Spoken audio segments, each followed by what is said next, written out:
আসসালামু আলাইকুম, কেমন আছেন আপনারা সকলে? আশা করি ভালো আছেন। আমি কি সুন্দর একটা জায়গা আসছি না, খোলামেলা সুন্দর একটা জায়গা যেখানে হচ্ছে ভিউ সুন্দর, সব কিছু সুন্দর। এখানে ভিডিও করলে মনও ভালো লাগবে। আসলে মনটা ভালো লাগতেছিল না যে কোনো একটা বিষয়ে, তো চলে আসলাম ভিডিও করতে। কারণ হচ্ছে আমি তো এখন কন্টেন্ট ক্রিয়েটার, আমার ভিডিও রেডি করে রাখতে হয়। আমার বাচ্চা আছে, সংসার আছে, বাচ্চা কাচ্চা আছে, হাজব্যান্ড আছে। আমি চাইলে যে কোনো সময় ভিডিও যথারীতি তৎক্ষণিক হচ্ছে ভিডিও বানিয়ে আপলোড করতে পারি না, কারণ আমার সময়ের প্রয়োজন। এই জন্য আমি কী করি, একসাথে ভিডিও বানিয়ে রেখে দেই। আমি যখন ব্যস্ত থাকি, মেহমান আসে, বাচ্চা অসুস্থ থাকে, যখন আমি ব্যস্ত থাকি তখন হয়তো ভিডিও টাইম মতন আমি আপলোড করে রেখে দিই। আমি পরে কাজ করি, আবার সময় হলে একসাথে বানিয়ে রাখি দিই।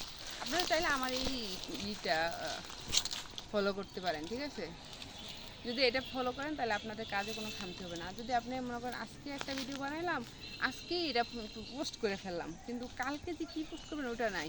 সাপোজ কালকে আপনার একটা বিপদ হয়ে গেল, আপনার বাচ্চার জন্য বা ফ্যামিলির জন্য, যে কোনো ওয়ে আপনি ভিডিও বানাতে পারলেন না, বা ভিডিও বানানোর পরিস্থিতি আপনি নাই, তখন কি করবেন? তখন তো আপনার এটা ভণ্ডল হবে। আর যদি আমার মতো একসাথে 4-5টা রং ভিডিও, শর্ট ভিডিও, ছবি এগুলো আগে থেকে তুলে রাখেন, তাহলে যথারীতি আপনি কাজ করতে পারবেন, আপনি যে কোনো পরিস্থিতি যদি থাকেন না কেন। এই জন্য আমি বলবো, আমার এই জিনিসটা যদি আপনারা ফলো করেন অবশ্যই আপনাদের উপকৃত হবে। আপনারা ভিডিও বানিয়ে বানিয়ে রেখে দিবেন। আপনি কোথাও ঘুরতে গেলেন, এরকম খোলামেলা জায়গা পেলেন, আপনি ভিডিও বানিয়ে রেখে দিবেন। তারপর হচ্ছে আপনি ফেসবুকে আপলোড করতে পারবেন। ধৈর্য হারা হবেন না, ধৈর্য ধরে কাজ করেন, সফলতা পাবেন ইনশাল্লাহ। সফলতা পেতে হলে ধৈর্য ধরতে হবে। আপনি একটা কথা চিন্তা করবেন, যে হচ্ছে মাটি কাটে, বদলা দেয়, টিচার, যে হচ্ছে আপনার অনেক বিজনেস আছে, অনেক কাজ আছে। পৃথিবীর যত কাজই হোক না কেন, যে যত কাজই করুক না কেন, আপনি যদি পরিশ্রম না করেন, গায়ের ঘাম না বের হয়, আপনি না করেন, তাহলে কখনোই সফল হতে পারবে না। কারণ হচ্ছে অন্যের পকেটের টাকাটা নিজের পকেটে আনতে অনেক স্ট্রাগল করতে হয়, অনেক শ্রম দিতে হয়। আর সেই ক্ষেত্রে আমি বলবো, আমি কেন অধৈর্য হয়ে যাই? ফেসবুকে তো আমরা মাটি কাটতেছি না, অত বেশি কষ্টের কাজ করতেছি না, অধৈর্য কেন হবো? ধৈর্য ধরে তারপর কাজ করবো।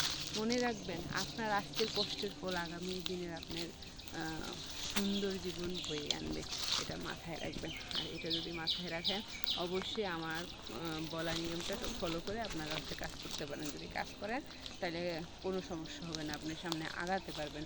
আজকে আপনার ভিডিওতে কোনো লাইক কমেন্ট হচ্ছে না, হবে একদিন, আগে আর পরে একদিন হবে। ধৈর্য ধরে কাজ করেন, দেখবেন হয়ে যাবে, ঠিক আছে? ভিডিও যখন বানাই, ভিডিও বানাতে গেলে আপনাদেরকে কিন্তু হচ্ছে মন খুলে কথা বলতে হবে।